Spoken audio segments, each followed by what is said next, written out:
Welcome to class, everyone. Today's essential questions are, what should I do with my life? How do I get an A? And does the cute guy in science class like me? Let's introduce today's teachers. I am Mr. Linton.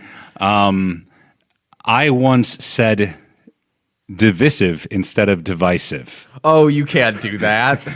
That was one episode ago, right? You're pulling that as your dumb thing? It's meta. Hi, I'm Mr. Walter, and I never know what age I am.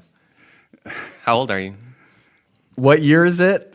2025. I must be 26 then. There you go. That's how I find out. But sometimes I misremember the year, and then it's all up in the air. I noticed when you had to ask that was And I'm Mr. Abbers. In connection with our topics for today, I, in high school, thought being nice to girls would entice them into wanting to be my girlfriend. No, wanting to be my girlfriend.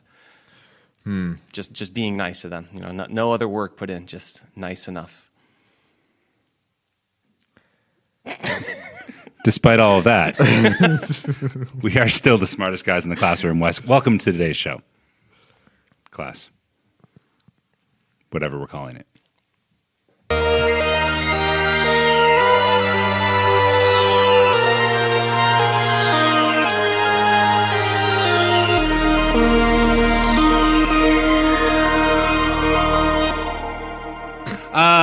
On this episode,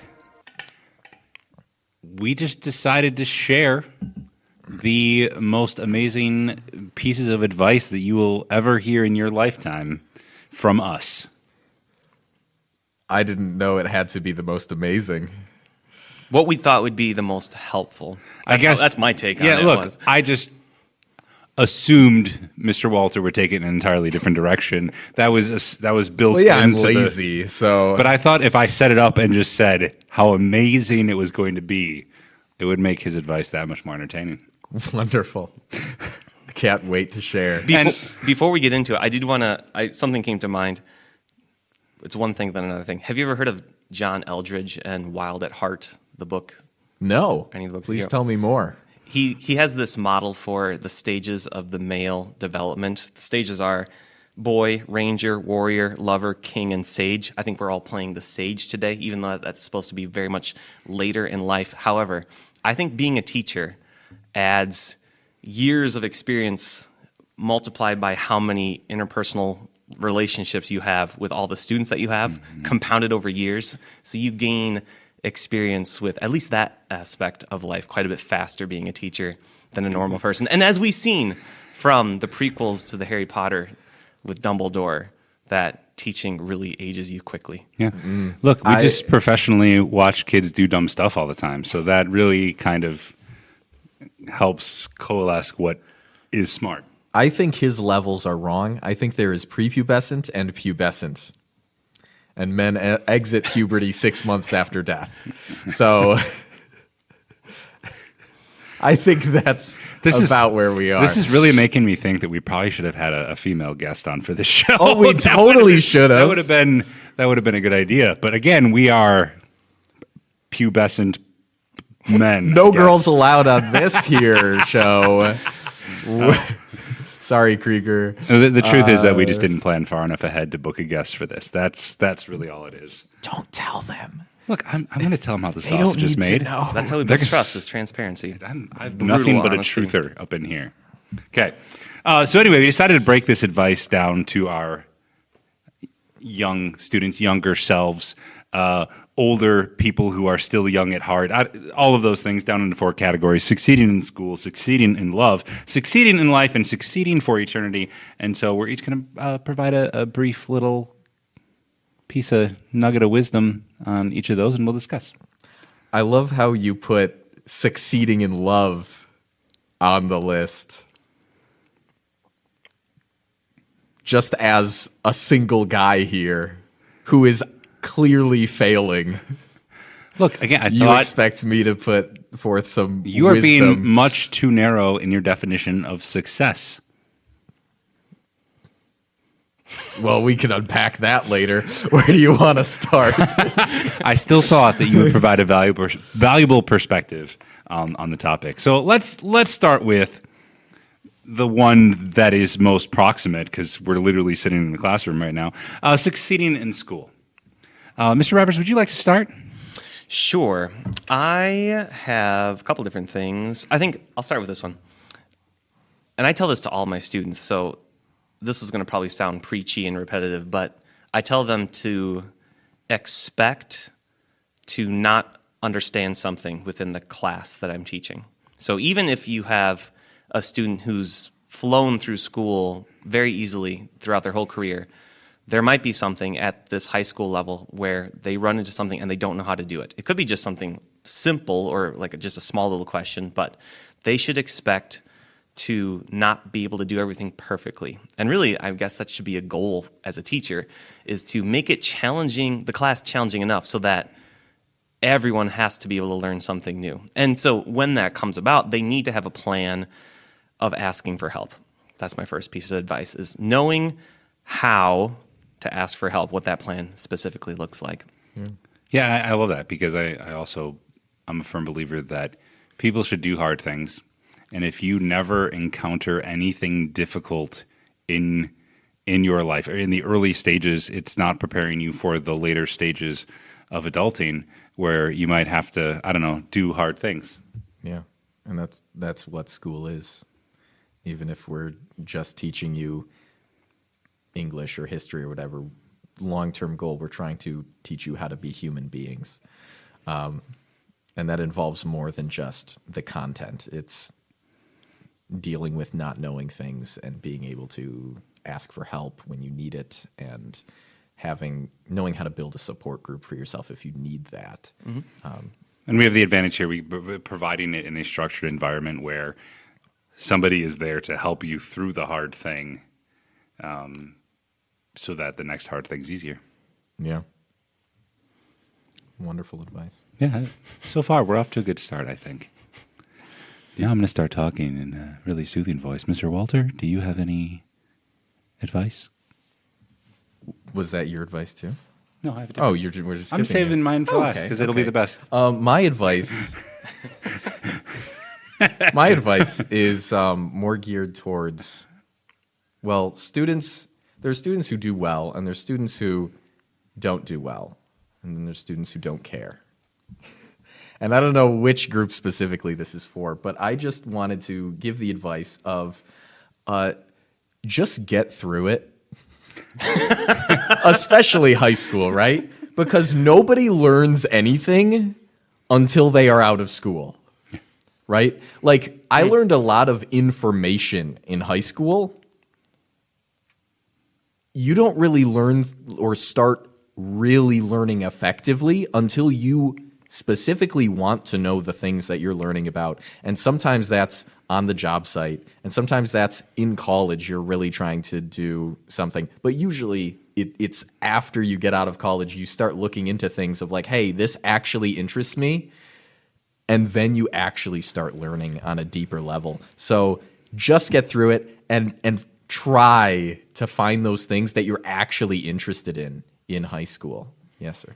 My question is, do you think, and this might play into our education episode forthcoming to be recorded at a later date, do you think that the lack of remembering what you learned in grade school and high school is a symptom of the age at which those students are, or do you think it's a symptom of the format of the education system being aimed at a broad set of standards? Go ahead, Mr. Linton. I think there's strong educational research to suggest that learning doesn't really sink in unless you have personal experience to attach it to. So I think a lot of things that students learn in school are just abstract thoughts and facts that aren't connected to their lives in any way, shape, or form. And it's not until you have a life that stuff matters. So I wanted to be a teacher since 6th grade, I didn't learn anything in college because I'd never taught. Like Yeah. I went and it's like, okay, I did the lesson plan, I did whatever. And then you find yourself in a classroom and you do it and suddenly you're like, I should know more about this. And then you go back, you could read the same thing you read in college, but suddenly it's meaningful because you have an experience to connect it to and to ground it to, which is why I would really encourage anyone who's not gone back to school as an adult to do so because you'll learn a lot more. Yeah, and I think it also has to do with the grade system in general. Whereas it's the eternal problem of teaching. Whereas in order for us to judge how well they know something, we have to give them a grade. And as soon as you give them a grade, the goal stops being let's learn, and the goal starts being let's get that grade as high as possible.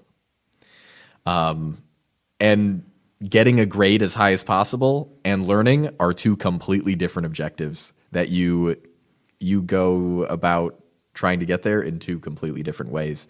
So a lot of high school is just let's get that number big and not let's find out how life actually works. I want to make a poster for my classroom, just a banner across the front. Let's get that number big. Yeah. Should put that on a t-shirt with welcome to Earth. So my advice actually ties nicely to both those things because in some ways I am disagreeing with what Mr. Rapper said earlier, but also what I'm saying, as somebody who teaches nothing but AP classes, I want to tell you, don't take every AP class. And my biggest advice for students is to actually have broad experiences, not just in the classroom, but outside of the classroom.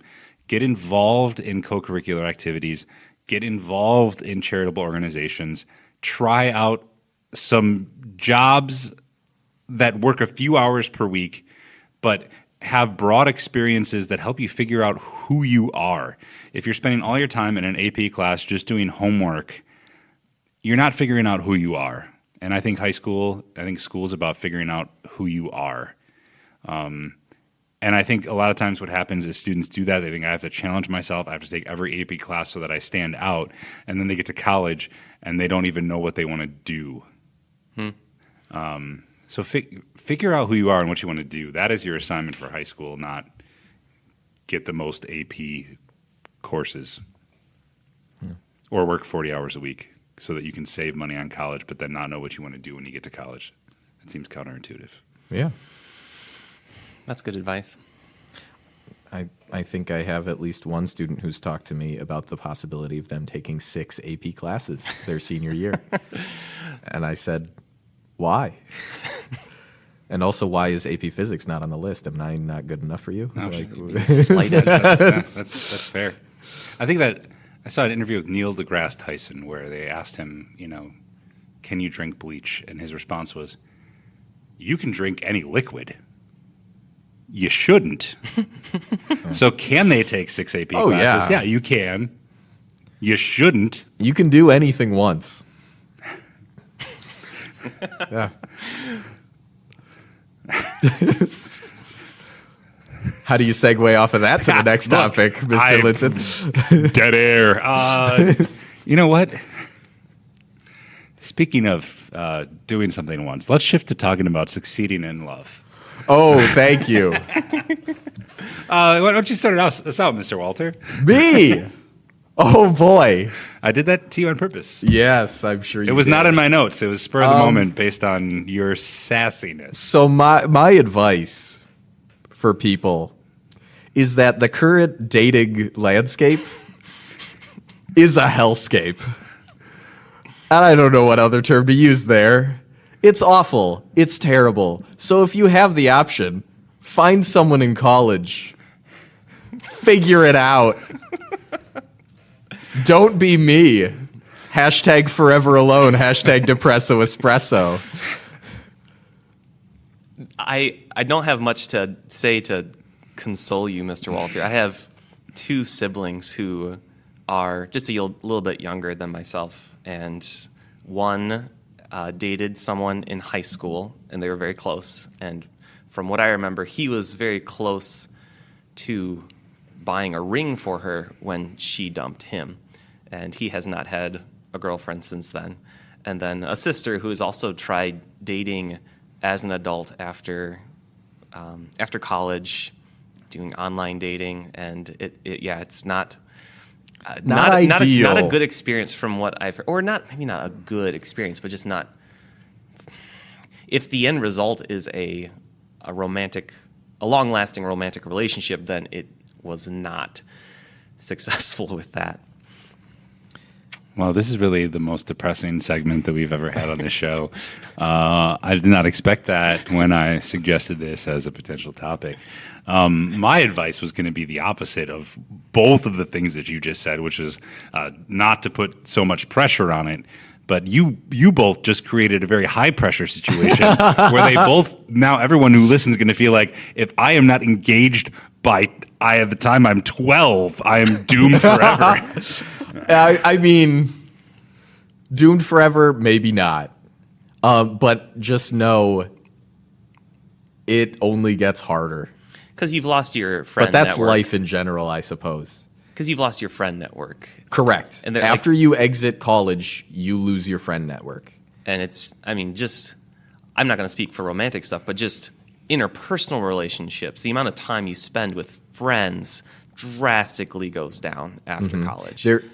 Once you exit college, you will never make another friend like you had in college. Because when you're in college or in high school, if you go to a boarding school, you are literally living together, right? You are essentially family, even though there's a distinction between family relationships and the friends you make in college. It's closer to family.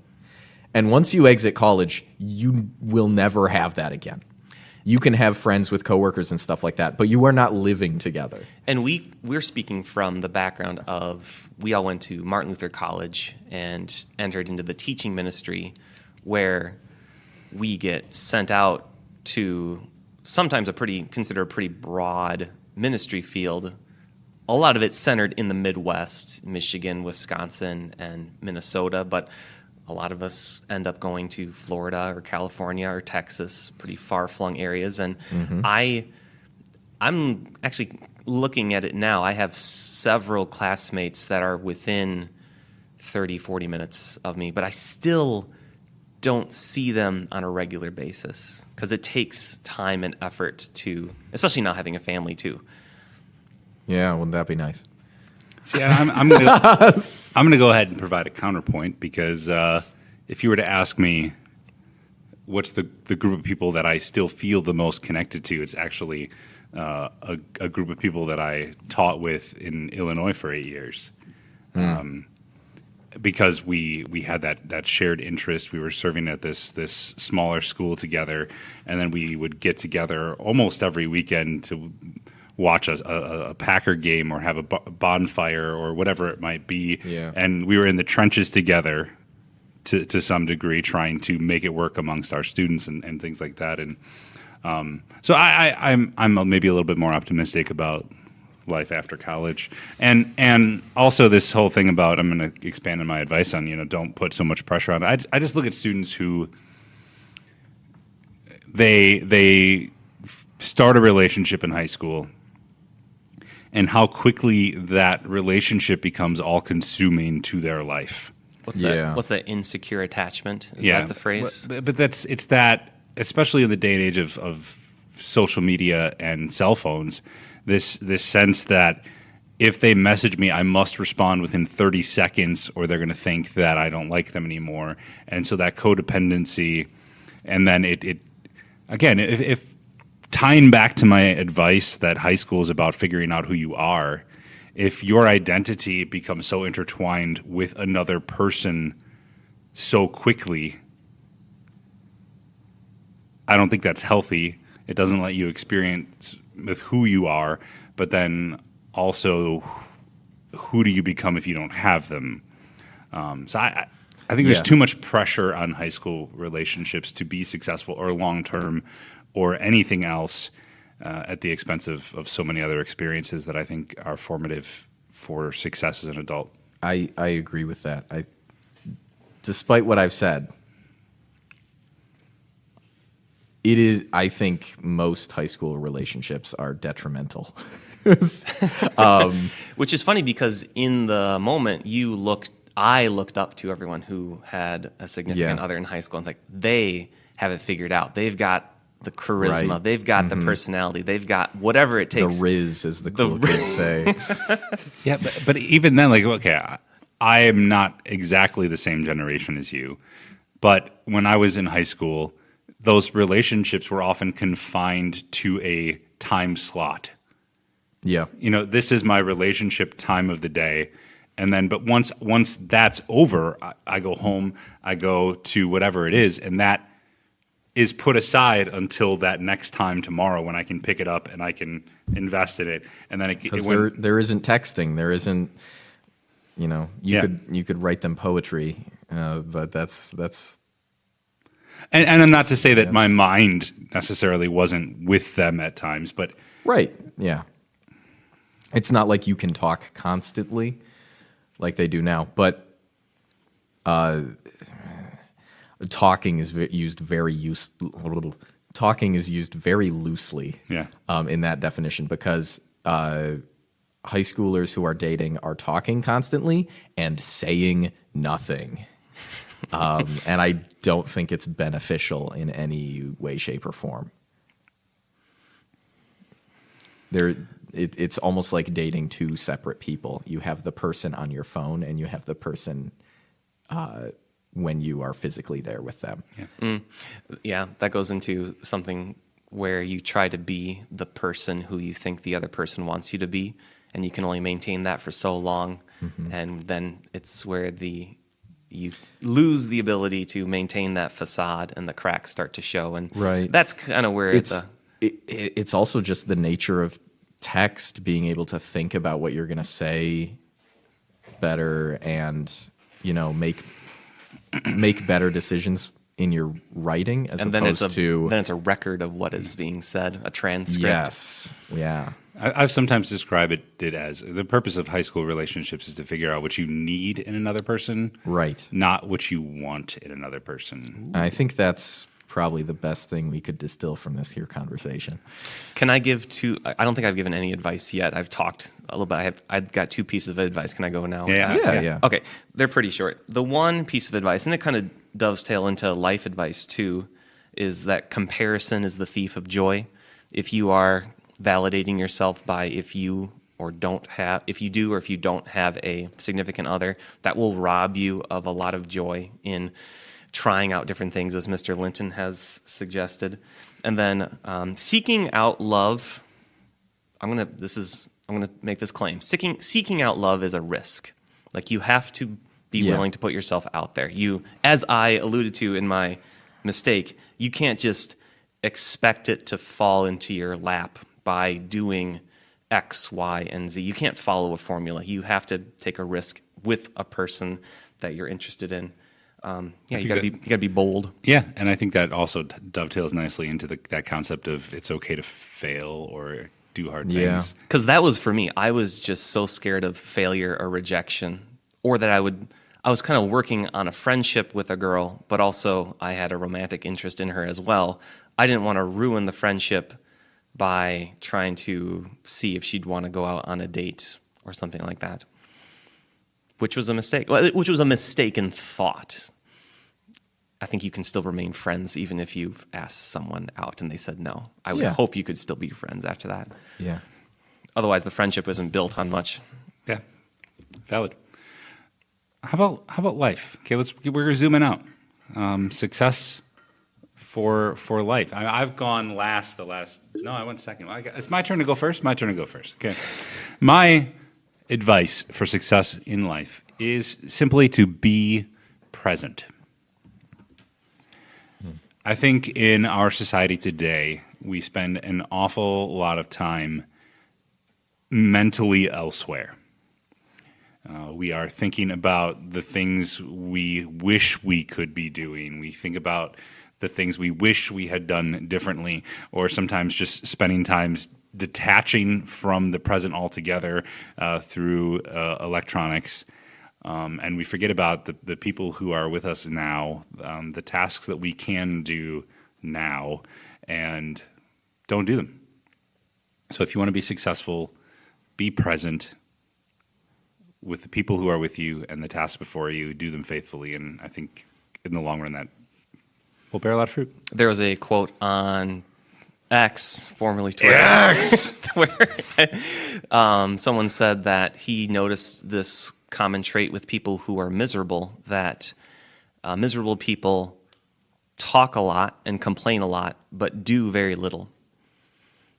And I think that plays into what you said, Mr. Linton, that a lot of people talk a lot and complain a lot about their current state of affairs, but they do very little in addressing any aspect of it. And then they spend so much time in negativity that they miss all of the good things, all the blessings that they have in their life.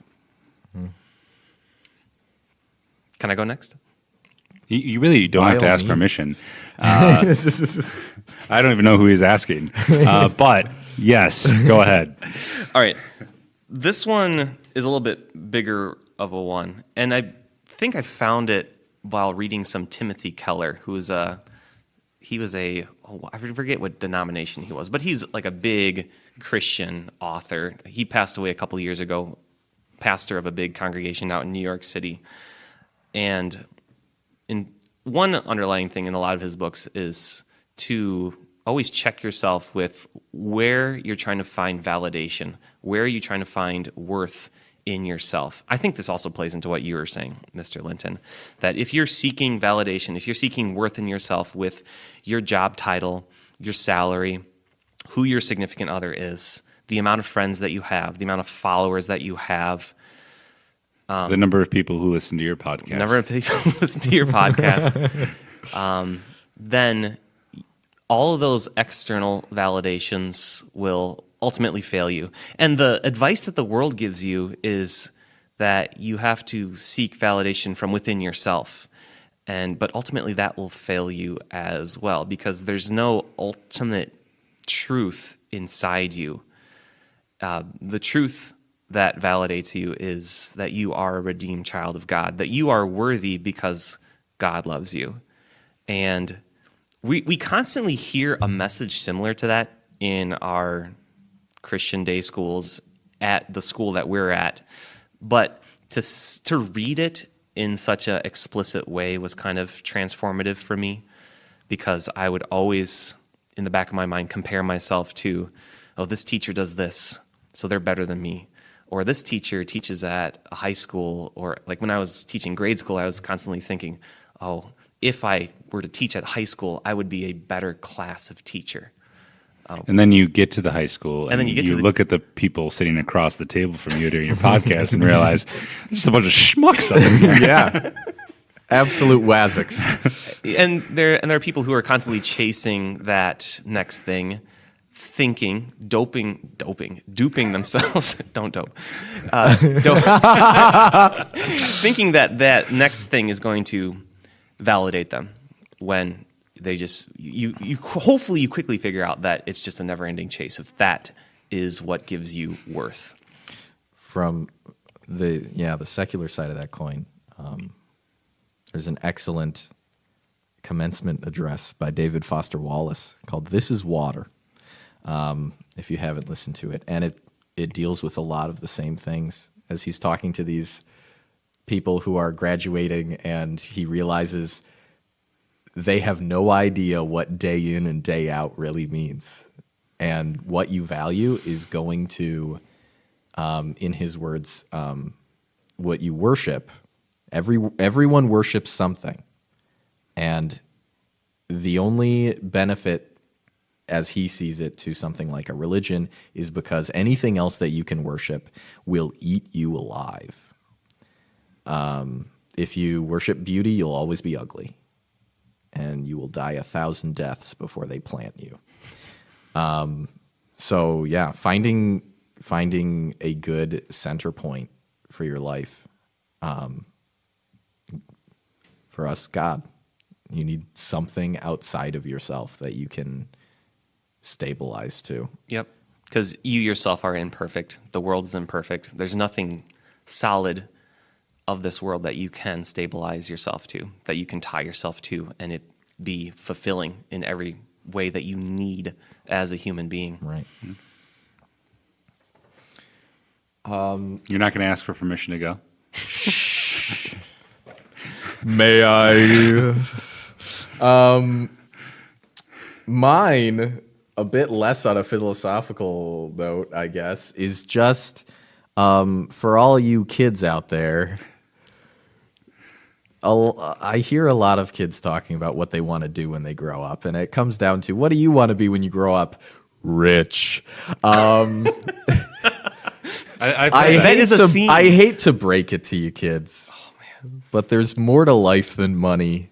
And money can be helpful, but if you are doing something that you hate for money, you're going to have a bad life.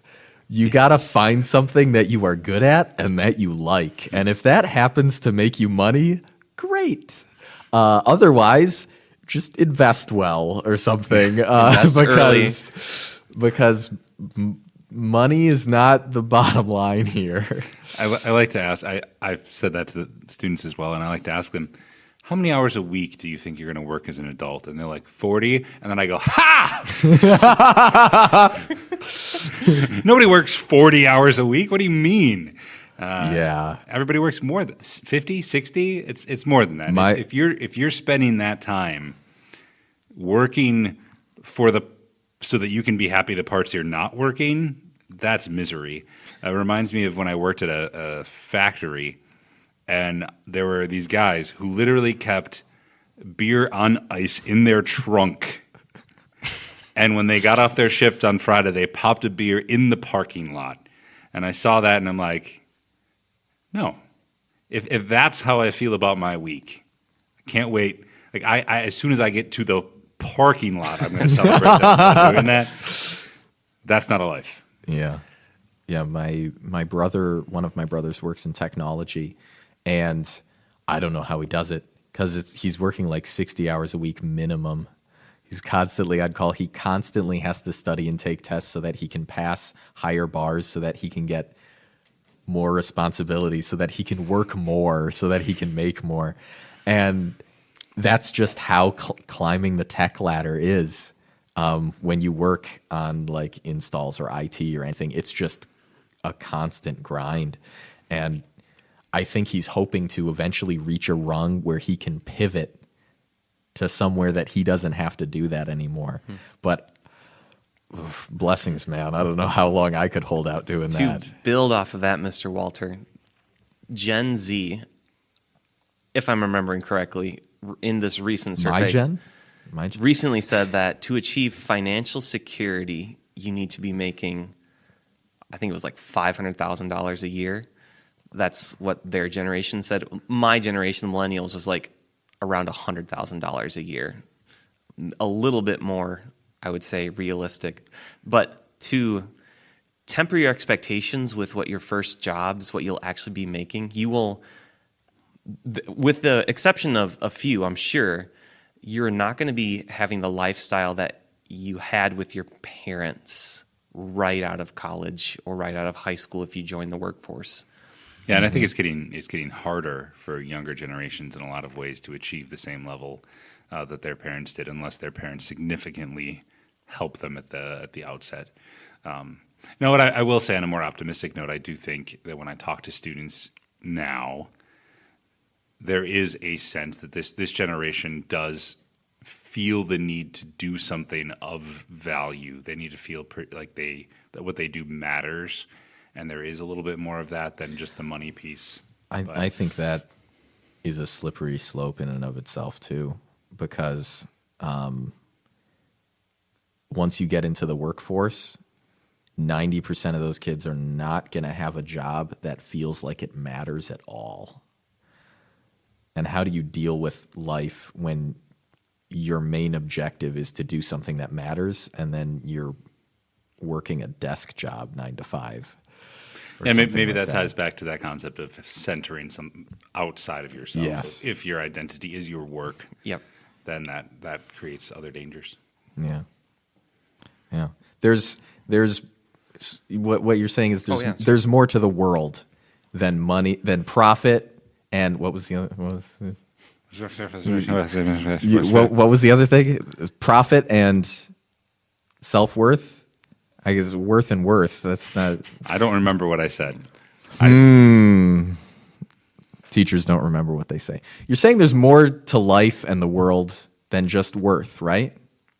Yes. That brings up something.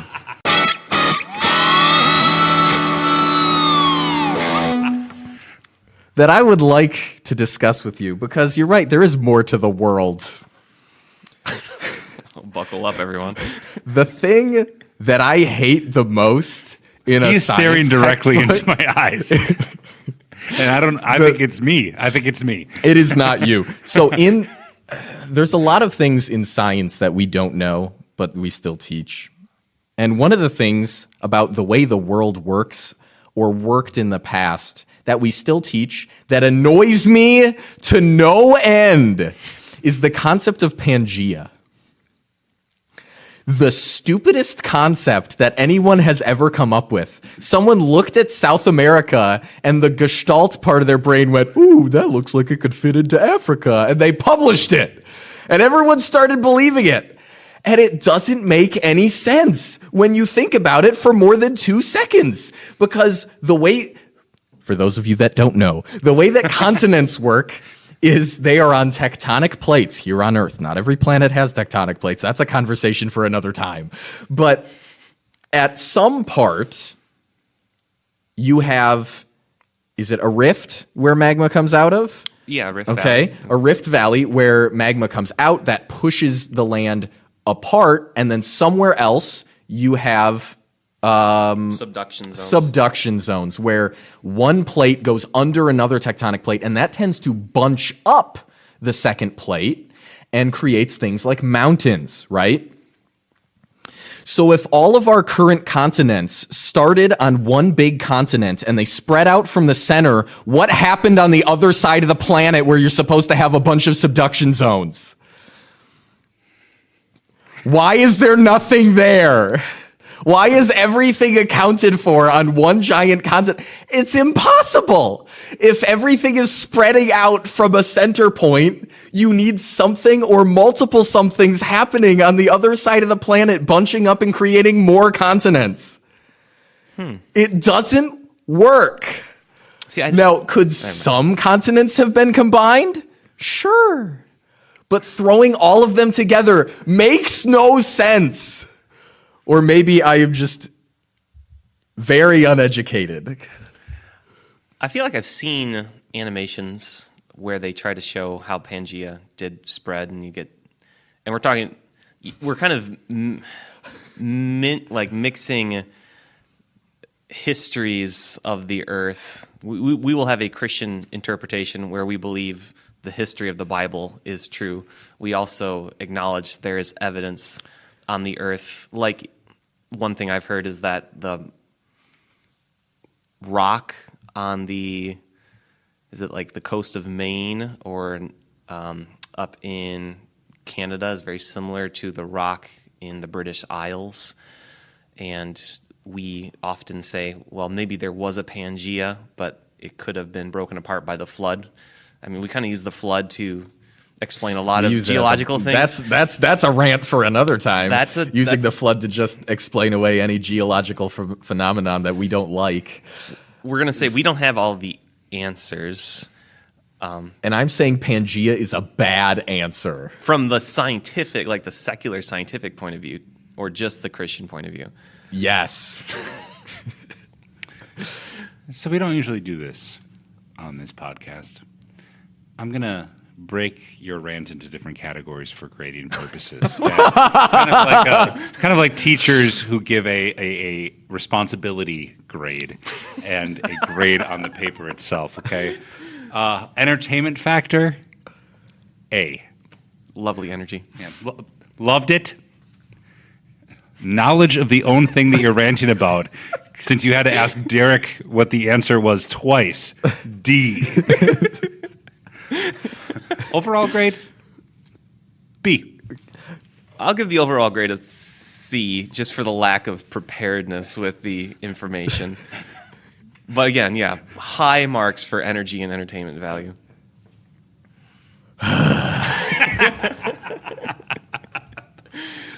Our final category, fittingly, is succeeding for eternity. And of course, by that we mean, again, we're speaking from a Christian perspective, and we believe in a life after death.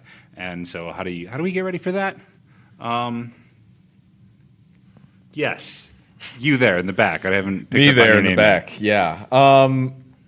I have a couple pieces of advice here. yet. Oh, I love it. And the first kind of ties into our conversation about love and everything, where you wanted it to be more laid back, and I seem to be applying a lot of pressure. And tying hand in hand to Tectonic that, pressure. tying into that, my first piece of advice is nobody promised you it would be easy, and no one promised you that it would be fast. That's my first piece of advice. What's And it? whatever you're looking for, whether that's wealth or success or anything, whatever someone's going for in their life, no one promised you it would happen quickly. We live in a day and age where everything is assumed to be fast and everything is assumed to be immediate, and it is just not the case. And having to come to grips with that is difficult for a lot of people. It's difficult for me, I know. But my second thing to connect to that is that it's not easy and it's not fast because, spoiler alert, God doesn't care about your life. Or to put it in maybe a way that people don't get as angry about my wording, God doesn't care about your comfort. God cares about your soul. So anything he needs to do to get you to heaven is what he's going to do. And he is willing to make those decisions because that's the more important thing. If he cared about life, he wouldn't have taken Job's family or wealth from him. He wouldn't have allowed a lot of things to happen on this world that have happened. Your life does not matter in the grand scheme of things. Yay! Welcome to nihilistic Christianity with Mr. Walter. You need to find something to center outside of yourself. In our case, that's God, because your life is meaningless. I hate to break it to you. It's your life as on the I grand- believe Solomon said is a mist. It's breath. Yes, smoke vapor, I think is Hevel the word. is the- I think Hevel, the yeah, Hebrew word, yeah. smoke and vapor. On the cosmological scale of everything, you don't matter. So you do what you can here in this world, but you got to stay grounded Because your soul matters. because your soul matters. Yeah. Just want to make sure we finish that on Yes. where you, Yeah. not on a more optimistic note there. But yeah, I agree. I have some thoughts on that, but I might need some time To postulate a to response. rebuttal that. I'm just going to go on to my points. What are they? They are He's busy processing. Meaningless, Processing. meaningless. I was just reading a book by we mentioned him in the previous podcast, Bonhoeffer or Bonhoeffer, however you pronounce it. Dietrich is his first name. And the book is The Cost of Discipleship. And one of his central tenets is to watch out for cheap grace, where, and I have to preface this, that the thief on the cross had faith that could save him. Jesus told him so. And in that way, grace is very simple and it is very cheap. On the flip side of things, grace is also very expensive, looking at what God was willing to pay and sacrifice for our salvation.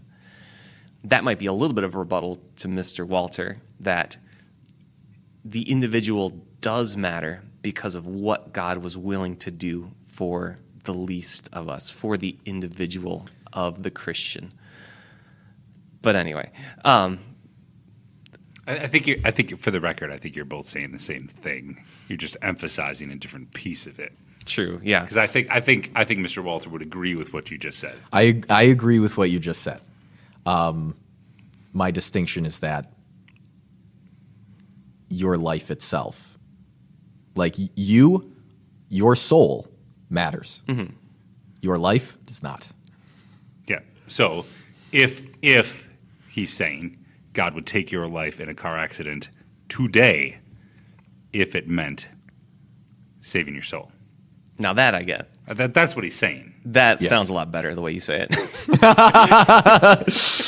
Anyway, so to that cheap grace, to watch out for it, that if, now this might be a little controversial, if all you do for your faith is go to church, your faith, you may be fine, but I would posit that your faith would not maybe dwindle, but stay at a lower level.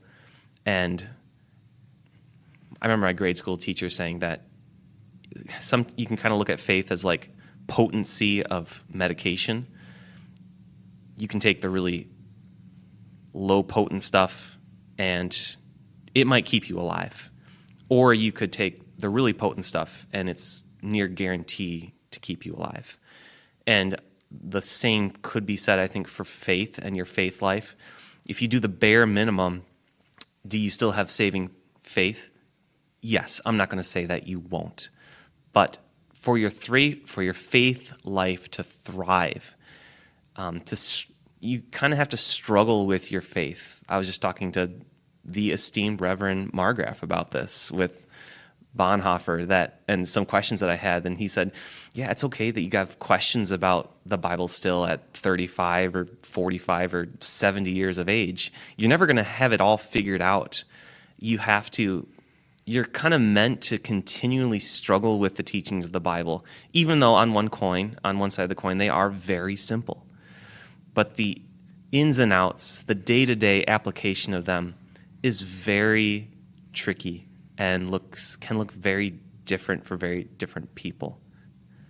So just to expect that and to do as much as you can to stay in God's Word beyond just what you do at church, what you do at school, because that, at the best of times, you do participate in worship, but at the worst of times, you just are on autopilot for everything, and it's just an hour out of your day that you could be doing something else. So be mindful of that and to make a concerted effort to grow closer and get to know God as much as possible.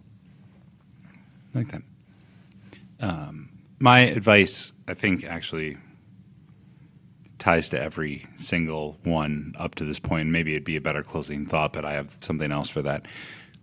I think that the single most important choice that we make on earth, because faith isn't a choice, the single most important choice that we make on this earth is who you surround yourself with. And so I would ask you, what do the people that you surround yourself with say about you, and where are they leading you? Maybe it's our ego to think that we will have a more positive impact on others than they have on us, but I don't think that is ever really true. And so if you've surrounded yourself with people who are not leading you on a path towards eternity or towards a better version of yourself, you need to choose different people, because who you surround yourself with is a choice. I would agree with that. I was in kind of one friend group at the beginning of college, and by the end I had kind of shifted into another one. And looking back on it, I can see a big difference in my relationship with God between the one friend group and the other because of how they talked, how they acted, their choices in going to church, in devotions, how they talked about one another, just the little habits and tendencies you pick up and you put into your own personality, and whether you like it or not, you do borrow from the people that you're around. Amen. Now that we've shared this advice with y'all, we'd like to end with some closing thoughts for you to take home with you, to dwell with you, to guide your life. Mr. Walter, why don't you start us out? Well, as the cool Gen Z kids used to say, YOLO. You only live once. But I'm not meaning Was that this. I think that was cool for like a week. Was that cool for like a week? Mid to late 20 teens, I think. Yeah. Yeah, I grade mean, school, at least. the important thing here, though, is not YOLO in terms of I only get one life, so let's party or whatever. But you only have one life, so do it right. Carpe all them diems, and remember what's really important, because you got one chance. I'm so happy that I go after you because I'm about to say the opposite of what you just and that is, you are gonna screw this up. Okay? You are gonna make mistakes. You're gonna do dumb things. I continue to do dumb things every day, which is partly why I started this episode with a dumb thing that I did really recently. But I would posit that what is more important is not the mistakes that you make, but how you respond to them. And if what we do is we learn from our mistakes, that makes us better. I think that mistakes are the moments where we learn the most about who we are and who we want to be, and have a chance to course correct. And so, be okay with making mistakes and view them as an opportunity to learn and grow. Because your life doesn't end with a single mistake most of the time. Sometimes it does. Sometimes. My closing thoughts are that us being human, we're never going to have all of the answers 100% correct. Everyone's life experience is going to be different. So by asking different people their advice, you can probably get different answers. For questions that are not directly addressed in the Bible, you're going to have to fall back on the morals and teachings of your parents, some guidelines from the Bible, and then wisdom, collective wisdom from people that you trust. Kind of like we were talking about, looking at how surrounding yourself with people who lead their lives in a particular way. See what their thoughts are if you're struggling with something.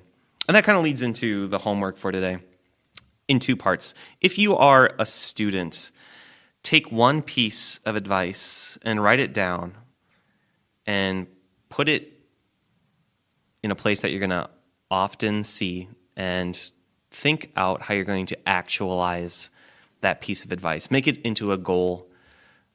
I know it's a little late for New Year's resolutions, but maybe make it a New Year's resolution. And then adults, even if you don't have children, something I was considering doing is, if something were to happen to me, I would really like to have a version of this podcast, or maybe just me recording advice for my children. So adults, go ahead and, whatever point in life that you're at, take a moment and do a voice memo, or just shoot a quick video of yourself.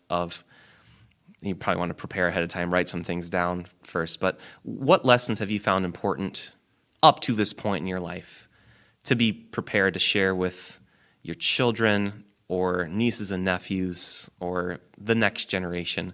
And then if you're young enough and if you like doing this enough, revisit it in 5 or 10 years and see, what would I add?